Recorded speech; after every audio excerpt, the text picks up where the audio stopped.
Bismillahirrahmanirrahim and Assalamu alaikum. I am Shazed Ahmad and I am taking 5th class with BS 5th in the course of 14th to 18th century poetry. So in previous lecture we have discussed about the life of John Donne and how he spent his times in the era of Protestant Queen, and he was by himself, he was a Catholic, and how he was supported and how he was rejected by different people of that time, and how he had suffered different problems because of Protestantism. We have discussed about that how Protestant era started in England or in different parts of countries. So after that we have discussed about the poems of John Donne, that they were secular poem and all, as well as the divine poetry of John Donne. And we have discussed different uh, poetry form, like we have discussed about song and sonnet, elegies, satires, verse, letter, epithalamiums, anniversaries. So in upcoming slide, in next slide, we will discuss about the divine poetry of John Donne. So before that, we will first discuss one by one the songs and sonnet which we have mentioned here, that secular poetry, song and sonnets, elegies, satire, verse, letter, epithalamium. So we will discuss it one by one according to their importance. So songs and sonnets. So we have discussed that what is song, what is sonnet. Now we will discuss that because of these poems, which were 55 in numbers, what was the gain for John Donne in these poems. So John Donne reputation as a love poet, because of these songs and sonnet, John Donne had a reputation of love poet. Now, if we consider him as a best love poet of all times, so we are saying this because of these songs and sonnets. Published by his son in 1633, after his death in 1631, these works were published by his son. No direct connection with poet's life, so these songs and sonnets, they had no direct connection with life. When we will discuss different poems of John Donne, you will see that how he is explaining his emotions in an intellectual way. So you will think that whether these form of poetry or whether these content are related to the poet's life or not. So इसके बाद जो है इसमें जो है एक pome इस तरह है कि वो लोग कहते हैं, क्रिटिक कहते हैं कि ये जॉन डन की लाइफ पे जो है हम अप्लाई कर सकते हैं। इसके अलावा जितनी भी इन्होंने पोइट्री लिखी है वो इनका लाइफ के साथ इनका कोई ताल्लुक नहीं था। Valediction forbidding mourning, which is also part of our course, we will discuss it in upcoming classes. सो ये जो है द फॉरबिडिंग मॉर्निंग, ये जो है क्रिटिक्स कहते हैं कि एक ऐसी पोम है कि हमें लगता है कि ये जो है जॉन डन ने क्या किया है, अपनी लाइफ से जो है वो इंस्पायर हो गया, अपनी लाइफ से में इसको जो है वो अप्लाई किया हुआ है। We have other example, the flea and valediction of weeping. So these three are different poems which is included in songs and sonnets collection of John Donne, which was published by his son. So we will discuss these three poems in our course: the flea, valediction, forbidding morning, and valediction of weeping, one by one. After that we will discuss about divine poetry. I have mentioned and I have discussed that what is divine poetry. It is the poetry about God, about the crucifixion, about different Christian cultures. So Donne's most obscure and frustrated period, it was Donne's most obscure and frustrated period means जो है कि एक time आता है इंसान की life में कि जिसमें जो है उसको सेटिस्फेक्शन नहीं मिलती, तो वो जो है रिलीजन की तरफ जो है वो बेंड हो जाता है। तो ये टाइम जो था डिवाइन पोइट्री का स्टार्ट करना या डिवाइन पोइट्री लिखना जो है जॉन डन के लिए ये एक इंतहाई अनसेटिस्फैक्ट्री टाइम था। तो ये जो है गॉड की तरफ बेंड हो गया और इसने जो है इस किस्म की राइटिंग जो है वो स्टार्ट कर ली डिवाइन पोइट्री में। हम एक पोम जो है वो डिवाइन पोइट्री से पढ़ेंगे और 3 पोएम जो है हम सॉन्ग एंड सोनेट से पढ़ेंगे। द क्रूसिफिकेशन इसकी एग्जांपल है, glorious mysteries, sorrowful mystery. These are different example of divine poetry written by John Donne. After that, we will discuss metaphysical poetry. So before starting metaphysical poetry, we have to keep in our minds that when we are talking about metaphysical poetry, we are not talking about different writer, or we will not be giving different examples from the poem of different writers, our main focus would be on John Donne. So those example which are related to different features of metaphysical poetry, these will all be given by John Donne. These example will be from the poems of John Donne. So metaphysical जो है, इसके अगर हम नाम को देखें तो this is also a branch of physics, जिसमें जो है हम बियॉन्ड वर्ल्ड की चीज़ों को जो है हम डिस्कस करते हैं। तो अभी जो है now you may be thinking about that how we can relate it with English poetry.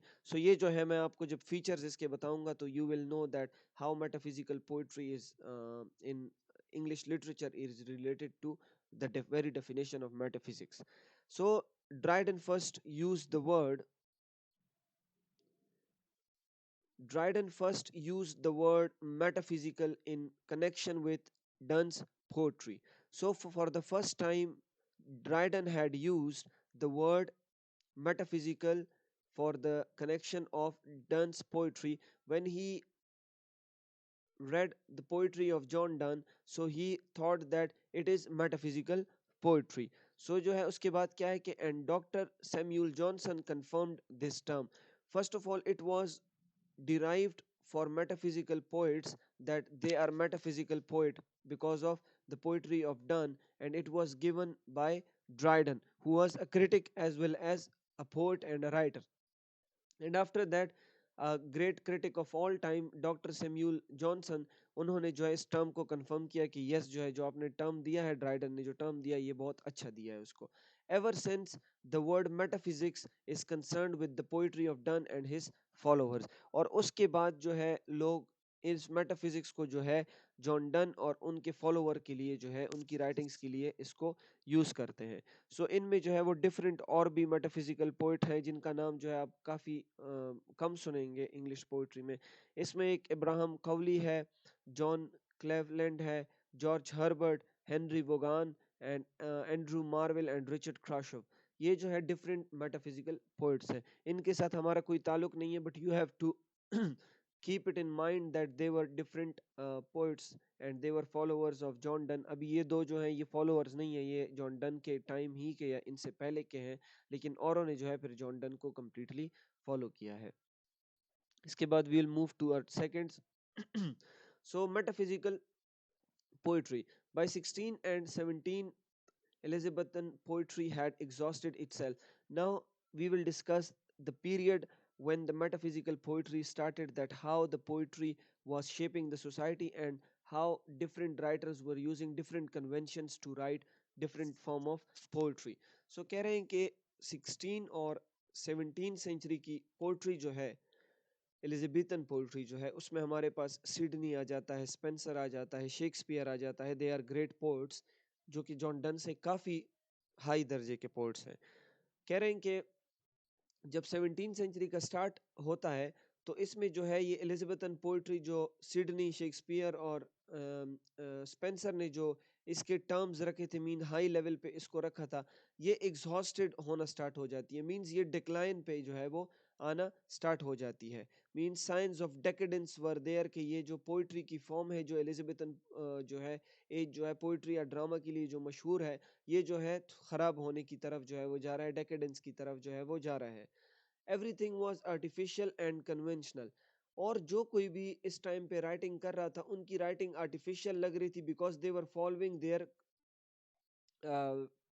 मतलब फादर ऑफ देयर पोइट्री. मतलब कोई जो है शेक्सपियर के स्टाइल को फॉलो कर रहा है, कोई स्पेंसिरियन सोनेट्स के स्टाइल को फॉलो कर रहा है, कोई सिडनी को फॉलो कर रहा है. So they were following different writers of that very time जो कि फादर कंसिडर किए जाते हैं पोइट्री के. नॉट इन अ सेंस जिस तरह की चौसर को फादर ऑफ पोइट्री कहते हैं, बट मतलब उसके उनके एज के मुताबिक जो है वो बहुत ज़्यादा मशहूर थे, तो इस वजह से मैंने ये टर्म यूज़ किया. Everything was artificial and conventional. Means जो रूल उन्होंने बताए थे या जो स्टाइल उन्होंने फॉलो किया था, सारे जो है लोग उसी को फॉलो कर रहे थे. मीन्स कि वो रिवाइवल या रिवोल्ट जो है वो पोइट्री में नहीं आया था. मीन्स जिस तरह के रोमांटिक पोइट्री जो है वो जब स्टार्ट होती है तो कम्प्लीटली जो है वो रीजनिंग से सारा कुछ जो है वो इमोशन पे आ जाता है. सही है. तो इस तरह की कोई रिवाइवल या रिवोल्ट या रिबिलियन पोइट्री के फॉर्म में नहीं हो रही थी. There were emotions but intellectual emptiness. इसमें जो है इनकी राइटिंग्स में जो है बहुत बड़ा इमोशंस जो था वो मौजूद था, लेकिन इंटेलेक्चुअल एम्प्टीनेस मींस उसकी उनकी रीजनिंग की पावर या एक चीज को जो है वो डिफरेंट एग्जांपल से, कंक्रीट एग्जांपल से सपोर्ट करना, ये चीज जो थी उनके राइटिंग्स में जो है वो बहुत ज्यादा कम थी। In the first decade of 17th century there was a revolt.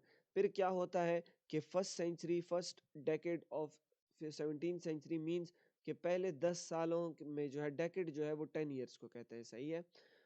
पहले डेकेड में जो है वो 17th सेंचुरी के यहाँ पे जो है एक रिवोल्ट स्टार्ट होती है। Now they are making ground for metaphysical poetry. Revolt कैसे स्टार्ट हो जाती है कि ऐसे राइटर्स आ जाते हैं जो ये आर्टिफिशियल और कन्वेंशनल स्टाइल को जो है वो चेंज कर देते हैं, और वो सिर्फ इमोशन पे फोकस नहीं करते, बल्कि इसके साथ साथ वो इंटेलेक्चुअल एम्प्टीनेस जो एलिजाबेथन पोइट्री में होती है उसको भी जो है ये पुर कर देते हैं, और इंटेलेक्चुअल टच भी जो है एलिजाबेथन पोइट्री में डालने की जो है वो कोशिश करते हैं या डालना जो है वो स्टार्ट करते हैं। सो ये जो था कि कैसे मेटाफिजिकल पोइट्री जो है वो स्टार्ट हुई, और इस टाइम पे जब मेटाफिजिकल पोइट्री 17 सेंचुरी के स्टार्ट में स्टार्ट हो रही थी, तो कैसे जो है वो पहले से जो पोइट्री का फॉर्म था वो कैसे था, और कैसे इन्होंने जो है वो चेंज किया। All these things are discuss in this slide. Now हम जो है डिफरेंट चीज़ें जो है features of metaphysical poetry discuss करेंगे in our next class, but here I will tell you that what is metaphysical poetry, और उसकी डेफिनेशन जो है मैं कर देता हूँ ताकि आप लोगों का पहले से बैकग्राउंड बन जाए कि किसे कहते हैं। फिर हम फीचर्स जो है वो नेक्स्ट क्लास में डिटेल में डिस्कस करेंगे। The intellectual analysis, sorry, the intellectual analysis of sentimental emotions. तो ये जो है अगर आपसे कोई भी पूछे कि what is metaphysical poetry, so you have to tell them that the intellectual analysis of sentimental emotions. So हमारे पास दो चीजें जो है वो मेन आ गई है, एक इंटेलेक्ट आ गया है, एक इमोशन आ गए। In previous slide we have discuss that emotions तो थे एलिजाबेथन पोएट्री में, लेकिन इंटेलेक्चुअल टच नहीं था। अभी यहाँ पे क्या हुआ, यहाँ पे दोनों आ गए। इंटेलेक्चुअल एनालिसिस जो है वो इमोशन टच की, इमोशन की इंटेलेक्चुअल एनालिसिस आ गई। मींस अगर एक एब्स्ट्रैक्ट आइडिया है, एक लव का आइडिया है, तो उसको जो है वो दिमाग यूज करके जो है उसको प्रूफ करने की कोशिश की है। कि फॉर एग्जांपल एक कहता है ना कि मैं तुम्हारे लिए चांद तारे तोड़ के ले आऊंगा, तो बस जो है ये सिर्फ अभी इमोशनल बात है, इसमें इंटेलेक्चुअल या लॉजिकल कोई बात नहीं है, क्योंकि कोई भी नहीं मान सकता कि कोई मेरे लिए चांद तारे तोड़ के ले आएगा। लेकिन अगर कोई जो है इस तरह बात करे कि मैं आपके लिए चांद तारे ले आऊंगा क्योंकि मैं वैसे भी मार्स जा रहा हूं, तो मैं मार्स से आपके लिए जो है वो पिक्चर ले आऊंगा चांद तारों की, मतलब ये मैं ऐसे एग्जांपल दे रहा हूँ। तो यहाँ पे अभी उसने जो है वो लॉजिकल पोर्शन कम से कम जो है वो दे दिया है कि मैं जो कह रहा हूँ उसके पीछे लॉजिक क्या है। लेकिन इससे पहले जो पोइट्री थी, अगर आप देखें सिडनी की, स्पेंसर की, उसमें जो है बस इमोशन से जो है वो काम चला रहे हैं, कोई जो है वो इंटेलेक्चुअल या लॉजिकल आर्ग्यूमेंट्स जो है इसमें नहीं है। अभी जो मैं आप लोगों को एग्जांपल दूंगा तो आपको कंप्लीटली पता चल जाएगी कि मैं किस जो है इंटेलेक्चुअल एनालिसिस और कैसे इमोशन की जो है वो बात कर रहा हूँ। Now the second definition of metaphysical poetry is concrete depiction of abstract ideas। जो abstract ideas हमारे पास होते हैं, abstract ideas जिनको हम देख नहीं सकते, मींस जिनको हम सिर्फ फील करते हैं, टच नहीं कर सकते, जैसे लव हो गया, मतलब एंग्री फीलिंग हो गई, या हिपोक्रेसी हो गई, ये इन चीज़ों को हम जो है वो देख नहीं सकते, लेकिन ये एक फीलिंग्स होती हैं, ये इमोशंस होती हैं ना, हेट की इमोशन हो गई। तो इसको जो है कैसे हम कंक्रीट चीज़ों से, कंक्रीट एग्जांपल्स देके, कंक्रीट मीन जिन चीज़ों को हम देख और टच कर सकते हैं, सही है, तो कंक्रीट एग्जांपल देके, ठोस ठोस एग्जांपल देके हम कैसे एक एब्स्ट्रैक्ट आइडिया को जो है वो हम दिखा सकते हैं या बता सकते हैं। ये जो है हम क्या करेंगे, मेटाफिजिकल पोइट्री में हम इन चीज़ों को पढ़ते हैं। अभी जो है मैंने ये go and catch a falling star की एग्जांपल इस वजह से उठाई है कि I know that you have studied it in your first semester. So मैं जो हूँ go and catch a falling star की एग्जांपल देता हूँ कि कैसे जो है इंटेलेक्चुअल एनालिसिस होती है सेंटिमेंटल इमोशंस की, सही है। यहाँ पे जो है मैं जो हूँ आप लोगों को बताऊंगा कि नाउ जॉन डन जी, पूरी पोम नहीं है इसमें, बीच में जो है वो कटी हुई है। जॉन डन जो है वो सिर्फ और सिर्फ एक बात प्रूफ करना चाहते हैं, एक एब्स्ट्रैक्ट आइडिया प्रूफ करना चाहते हैं कि ये वाला, कि वुमेन जो है आपको कहीं पे भी ऐसी वुमेन नहीं मिलेगी जो कि आपके साथ ट्रू हो और फेयर हो, सही है। कहीं पे भी आपको ऐसी वुमेन नहीं मिलेगी जो ट्रू हो और फेयर हो। तो इसको प्रूव करने के लिए, इस छोटी सी बात को प्रूव करने के लिए वो क्या करता है कि डिफरेंट 7 इम्पॉसिबिलिटीज पहले बताता है। 7 इम्पॉसिबिलिटीज बताता है। आपको कहता है, आप लोगों को थोड़ा बहुत याद होगा कि आप जो स्टार्स जो गिर रहे हैं उनको आप कैच नहीं कर सकते। अभी स्टार्स को कैच करना इट इज इम्पॉसिबल। ये सिर्फ और सिर्फ क्यों ये एग्जांपल दे रहा है, ताकि ये बता सके कि औरतें जो है वो सही नहीं होती, फेयर नहीं होती। Get with child a mandrake root. Mandrake जो है वो एक दरख्त या एक पौधे का नाम है जो कि इस तरह की शेप में होता है। सही है, मतलब इंसान की शेप में होता है। तो कह रहे हैं कि आप कभी भी मैंड्रिक रूट से जो है एक चाइल्ड को प्रोड्यूस नहीं कर सकते। या कि कहाँ पे ये सारे साल जो हैं जो गुजर रहे हैं वो जा रहे हैं। That is about Greek mythology, इसको छोड़ देते हैं, ये भी ग्रीक मिथोलॉजी है। या कहते हैं कि कोई ऐसा इंसान मुझे बताओ जिसमें जो है वो ना हो, क्या कहते हैं, जलन ना हो, जेलिसी उसमें ना हो। तो ये सारी चीजें जो है वो इम्पॉसिबल चीजें हैं। सही है। तो कहते हैं कि जिस तरह ये चीज ये इम्पॉसिबल है, इसी तरह ये इम्पॉसिबल है कि कोई औरत रह रही है और वो फेयर और ट्रू है। सो एक एब्स्ट्रैक्ट आइडिया था, इसने क्या किया कि डिफरेंट कंक्रीट आइडियाज जो कि हमारे पास मौजूद हैं दुनिया में, उससे जो है ये प्रूफ किया कि ये चीजें जो है वो पॉसिबल है या नहीं है। तो इसको जो है मेटाफिजिकल पोइट्री कहते हैं। In next class we will discuss different features of metaphysical poetry. So तब तक के लिए थैंक यू सो मच।